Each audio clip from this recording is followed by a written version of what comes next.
दोस्तों, देश में अगर दलित अपने हक के लिए लड़ता है तो उसे उग्रवादी करार दे दिया जाता है। आदिवासी अपने हक के लिए लड़ता है तो उसे नक्सलवादी करार दे दिया जाता है और मुसलमान अगर अपने हक के लिए लड़ता है तो उसे आतंकवादी करार दे दिया जाता है। और जो लोग दलितों पर जुल्म ढाते हैं, मुसलमानों की लिंचिंग करते हैं, तमाम तरह की यातनाएं देते हैं और बेगुनाहों को जेल की सलाखों के पीछे सड़ने के लिए मजबूर करते हैं, ऐसे लोगों को देश में राष्ट्रवादी कहा जाता है।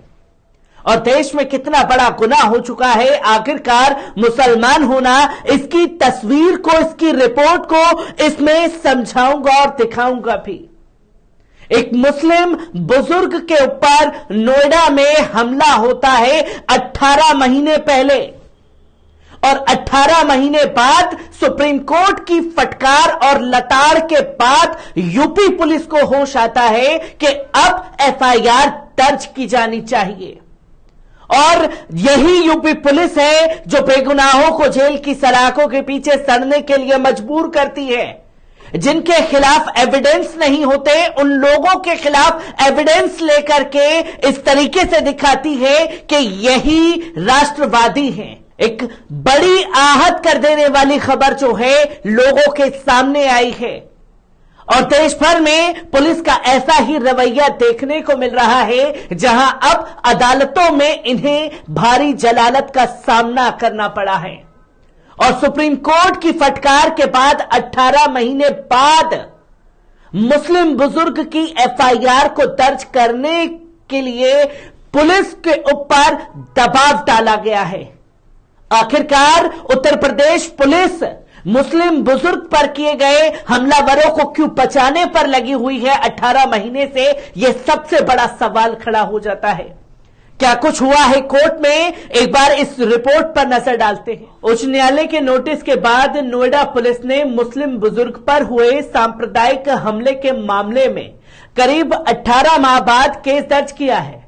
मुकदमा दर्ज होने में देरी के कारण कमिश्नरेट पुलिस की कार्यशैली पर एक बार फिर से सवालों के घेरे में आ गई है। इस मामले में कमिश्नरेट पुलिस की किरकिरी जबरदस्त हुई है और सुप्रीम कोर्ट में जलालत का सामना भी करना पड़ा। जुलाई 2021 में बॉटनिकल गार्डन के पास कार सवार 4 बदमाशों ने मुस्लिम पहचान देखकर दिल्ली के एक बुजुर्ग को अगवा किया। पीड़ित काजिम अहमद का आरोप है कि कार का दरवाजा लॉक कर बदमाशों ने गला घोटने का प्रयास किया। पेचकस से आंख फोड़ने की कोशिश की गई। आंख पर पेचकस से हमला किया गया, लेकिन पेचकस आंख की जगह नाक पर लगा। पीड़ित का यह भी आरोप है कि इस मामले में उसे नंगा किया गया और उसकी दाढ़ी नोची गई। जहां मुस्लिम बुजुर्ग से खुद मैंने उनके घर पे जाकर के भी बात की थी। बदमाशों की मंशा सिर्फ लूट की नहीं थी। काजिम नोएडा से अलीगढ़ जा रहे थे, तभी यह वारदात हुई थी। इस मामले में करीब 18 महीने बाद सेक्टर 39 की कोतवाली पुलिस को होश आया और केस दर्ज कर मामले की जांच प्रारंभ की है। इस मामले में अभी तक एक भी आरोपी को गिरफ्तारी नोएडा पुलिस द्वारा नहीं किया गया है। पीड़ित काजमी की ओर से दर्ज कराई गई एफआईआर के मुताबिक घटना के बाद घायल अवस्था में जब बुजुर्ग नजदीकी चौकी पर पहुंचा तो पुलिस कर्मियों ने सिर्फ नाम और पता पूछा। कोई कार्रवाई नहीं की गई, एफआईआर दर्ज नहीं की गई। आरोप है कि पुलिस कर्मियों ने ना तो पीड़ित की एमएलसी कराई और ना ही ह्यूमैनिटेरियन ग्राउंड पर उपचार कराया।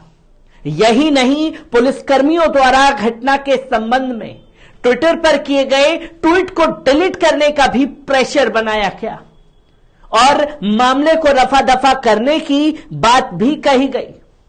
यह सब देर रात किया गया जब पुलिस ने इस मामले में कार्रवाई नहीं की तो पीड़ित अल्पसंख्यक आयोग और न्यायालय की शरण में पहुंच गया, जहां अपने ऊपर जुल्म को लेकर के कोर्ट में तमाम चीजें चली। जहां नोएडा जोन और संबंधित थाने की पुलिस को मामले से अलग कर क्राइम ब्रांच से मामले की जांच कराई जा रही है। काजिम के मामले में देरी से केस दर्ज होने का मामला पहला नहीं है। पूर्व में भी दर्जन ऐसे मामले सामने आए हैं जब न्यायालय के आदेश पर केस दर्ज किया गया और आरोपियों की गिरफ्तारी की गई। आए दिन अलग अलग कोतवाली क्षेत्र में न्यायालय के आदेश पर केस दर्ज किए जाते रहे हैं, जिसकी तस्वीरें लोगों के सामने आती रही हैं। पुलिस जब मामले का संज्ञान लेती है तो मजबूरी में पीड़ित न्यायालय की शरण में पहुंच जाते हैं, जिस पर कई बार सवाल खड़े होते रहे हैं पुलिस के ऐसे रवैये पर। इस पर कई लोगों की प्रतिक्रियाएं भी सामने आई, जिसमें जुबैर मेमन लिखते हैं कि मजलूम अगर देश में मुस्लिम हो, जब तक सुप्रीम कोर्ट फटकार न लगाए तो पुलिस अब एफआईआर भी नहीं लिखेगी। अब बताइए, 18 महीने लग गए एक एफआईआर लिखने में। ऐसा क्या सच था जिसे पुलिस छुपाना चाहती थी? एक अन्य ने लिखा कि मोहन भागवत जी मस्जिद में जाकर मुसलमानों को पटाना चाहते हैं।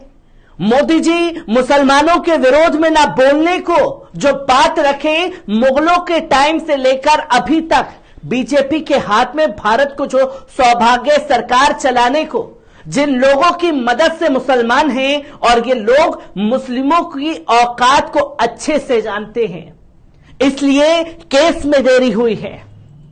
एक ने साफ तौर पर कहा कि सड़ी हुई मानसिकता के लोग भी तो भारतीय हो रहे हैं, जो बाद में अपना नीचपन दिखाते हैं, नफरत दिखाते हैं। एक ने लिखा कि यूपी पुलिस खुद एक गुंडे का रोल अदा कर रही है। मुसलमानों को परेशान करने में कोई कसर नहीं छोड़ी है उत्तर प्रदेश पुलिस ने। और यह वही उत्तर प्रदेश पुलिस है जिसके खिलाफ तमाम तरीके की रिपोर्टें लगातार सामने आती रही हैं, जहां 18 महीने बाद एक मुस्लिम बुजुर्ग के खिलाफ एफआईआर दर्ज करते हुए दिखाई दिए सुप्रीम कोर्ट की फटकार के बाद। तो यह वही उत्तर प्रदेश पुलिस है जो अपराधियों को पकड़ने जाती है तो मुंह से ठाई ठाई की आवाज निकाल करके अपराधियों को पकड़ती है। और यह वही उत्तर प्रदेश पुलिस है जब एक पत्रकार को पकड़ने के लिए पूरे दल बल के साथ पहुंचती है।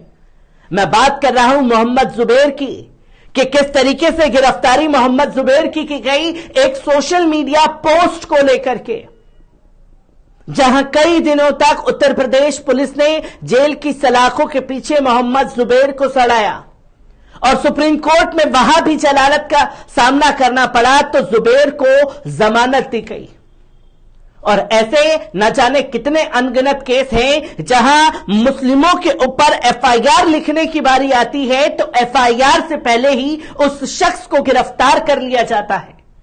और अगर मुस्लिम या जिसके ऊपर घटना घटी वो मुस्लिम बुजुर्ग है तो 18 महीने लग जाते हैं उत्तर प्रदेश पुलिस को एफआईआर दर्ज करने में। मैं तमाम रिपोर्टों को ऐसे ही आप लोगों के साथ साझा करता रहूंगा। दीजिए इजाजत, शुक्रिया।